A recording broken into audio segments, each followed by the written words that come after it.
Hello everyone. Today we are going to discuss about the most commonly used algorithms in computer science field. That is the depth first search algorithm, or simply the DFS algorithm. Here we will know about what is DFS from basics, how DFS works, its implementation in the Python, and various applications of DFS in various fields, and simple trivia quizzes. Now, before knowing about the DFS algorithm, we need to know about graph. Since DFS it is a graph traversal algorithm. So, what is graph? Graph it is a set of vertices and edges. So vertices you can name it as nodes, and for the edges you can name it as links. So two components for the graphs, namely mainly nodes and links. And for the concept of adjacency, you can imagine it something like this. The vertices, they are connected through the edges, right?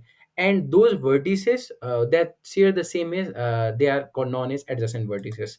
Now, the protagonist of the presentation, the depth first search. DFS, it is a graph traversal algorithm that explores as far as possible along a branch before backtracking. Now, I would like to add few more things here. The depth first search algorithm, it implements a basic data structure called stack. Now let me clarify you on stack. So you can imagine stack is something like a bookshelf where you can keep a different pile of books, but uh, where you can but while keeping the books, you keep one at a time. If you have to withdraw books, if you have to remove books, you remove one at a time. So, and what else you need to know is a DFS, it is based on the LIFO principle. LIFO, it stands for the last in first out. The last item or the last node, simply you can call it as vertex. The last item that is added to the stack is the first to be removed, right? So DFS, the main purpose is you need to traverse through all the structure, all the, maybe if the structure is a graph, you need to traverse through all the vertices. And different applications of DFS, it includes, it is used in various maze solving algorithms, pathfinding algorithms, and the topological sorting setups. Now, here is the simple example of DFS. You can see on the left, on the left diagram, 1, 2, 3, 4, 5. They are the nodes and they are connected by edges. On the right diagram, you can see the different types of edges. So there is this structure called tree, and it consists of other trees, two other sub trees too, and the tree edges is from there. And forward edges is from a node you are diving deeper. The main concept of DFS is that you are diving deeper. You are not focusing on width, you are not diving, you are not going wide, right? You are going deep first. You are completing that and you are backtracking. And for backtracking, you refer to back edge, and for diving deeper, you refer to forward edge. And for the crosses, they are the nodes that are at the same height. Now, the basic DFS idea that I've already given you is, you have to start at the source vertex. Whatever vertex you take, the current vertex you have to mark as visited. Pop that vertex, and you push another vertex, right? So you recursively visit all the unvisited adjacent nodes, and you backtrack when no any remaining neighbor nodes are there. You backtrack for checking if any vertices, if any vertices is left unvisited.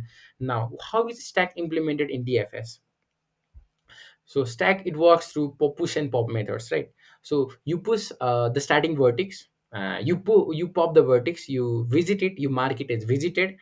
And for the vertex you just visited, now you push its neighbors, right? You push its neighbors and you again pop them one by one, you mark them as visited, and you again push their neighbors. Now you repeat this process until the stack is empty.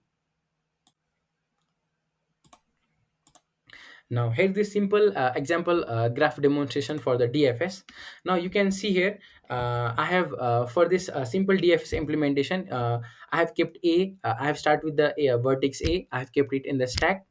I pop A, uh, and mark it as visited, and I have pushed B, C as visited. Then I push D. after pushing I pop D, I mark it as visited, and the remaining and the last remaining vertex that is left unvisited was E. I push it there and I pop E, I mark it as unvisited, and I use the backtracking algorithm, and by using that, I push I pop B from the stack and I mark it as visited. The algorithm, it continues until the stack is empty, ensuring all reachable nodes are visited. So here is this DFS traversal path that we just did, and we the visited order was A, C, D, E, and B. Now here is another analogy. Here is another simple implementation of the DFS algorithm. So there are different nodes, 0, 1, 2, 3, 4, right? So suppose we want the output in this format, 0, 1, 2, 3, 4. Now we set the source vertex as 0. We visit it first, we mark it as visited, right? We move to 1, we mark 1 as visited. We move to 2, we mark it as visited. We move to 3, we mark it as visited. Now after 3, it all neighbors are visited, right? So we backtrack to 2, and 2, in case of 2, it's 4, its neighbor 4 is unvisited, so we visit 4. Like this it works. Now here the simple code implementation of a DFS in Python. So this graph, it is a adjacency list that follows the dictionary format. So here A, B, C, D, they are the nodes which are assigned as keys, and the values are its adjacency vertices. Now I have defined a function called DFS with graph node and visited as parameters. Now here it works like that. If there is no any visited nodes, if there is any node in the starting, it creates an empty stack, and whatever node it the current node is, it marks it as visited. It pushes it into the stack, and after pushing it into the stack and after popping marking it as visited, now it checks for if that visited node has neighbor or not. Now it goes for corresponding neighbor, and if all the neighbors are visited too, it uses backtracking for checking if any nodes are visited or not. Now here this simple implementation, uh, you can see this graph as C, A, B, D, E are the vertices.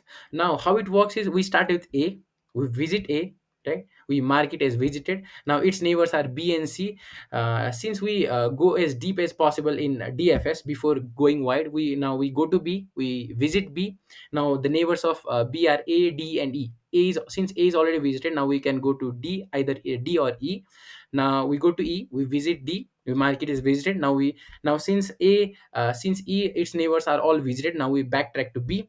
And for the case of B, D is not visited, so we visit D, and we backtrack to B again, we backtrack to A. And since C is not visited, we visit C. This way we traverse all the vertices from in the graph using the DFS algorithm. Now here is the different implementations of DFS in Python. Here is this recursive part on the left side and iterative DFS code on the right side.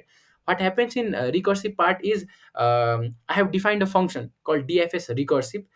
What it does, it calls itself, right? Whatever the current current node or the vertex or item is, it assigns it as visited, and it automatically tracks for the neighbors of that vertices, right? And while on the other hand, for the iterative DFS, it follows a typical stack format. It creates an empty stack. It pushes items at a time, it pops item at a time. If node is not visited, it um, pushes into the stack, and after popping, it visits the node and it checks for the neighbor. Like that it is implemented. Okay. So the depth first search algorithm, it has different applications. For example, maze solving, file system traversal, and pathfinding. Okay, let's. I want to give you a simple analogy for of the maze solving. In the case of maze solving, there is this start, there is this end, and until and unless you reach the end, there is this. You are exploring only one path, right? You are diving deeper, then wider. You are diving deeper. So, and in case of file system traversal, what happens is, from directories to subdirectories, if you are searching for specific files, right, you go from a main file directory to sub file directories, right, from parent file directory to child file directory, and different path finding algorithms, like for the case of GPS navigation systems. And in the field of computer science, since topology is collection of networks, so DFS is also implemented there for the acyclic detection, for the deadlock detection. Maybe your file is not working hanging, or like your system gets hanged, and it is used there also. And for web crawling means you travel to a website. Let's say you travel to the Kathmandu University main website, ku.edu.np. Now you click their various links, like there are various hyperlinks there. You click on and click on, and so there are different sublinks. You go on, and that is implemented in DFS format. And now the main advantage here is it prevents the infinite crawling. Now here is the simple comparison of DFS versus one common algorithm, breadth first search.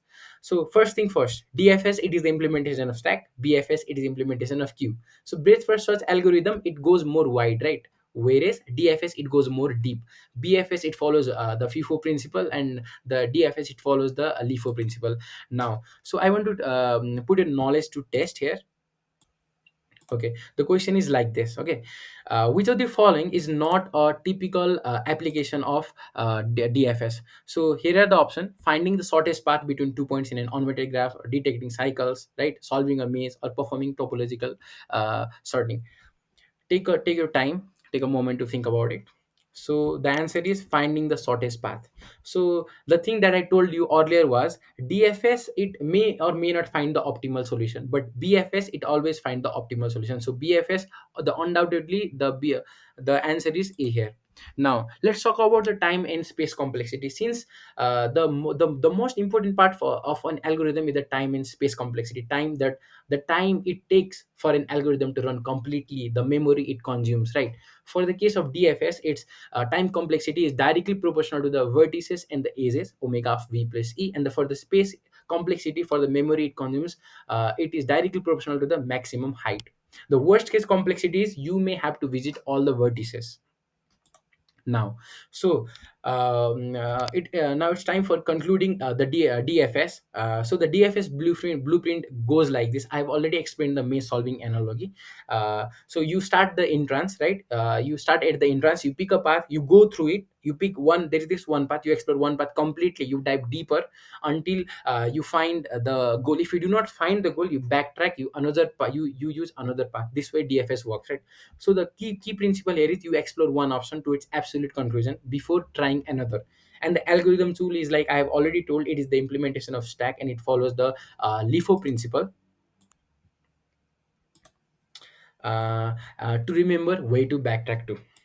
Now we are about we have come to the at the end of the presentation. Now I would like to put your knowledge to the test. So first question is the mid challenge. The question is like this: you need to find if a path exists from start to finish the giant maze.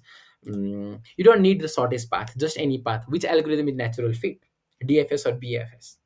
So this is pretty much easy question. I have already used this analogy also many times. So this is DFS because its nature is to explore a single path to its conclusion, making it perfect for finding a solution in puzzles. So the next question is the social network question.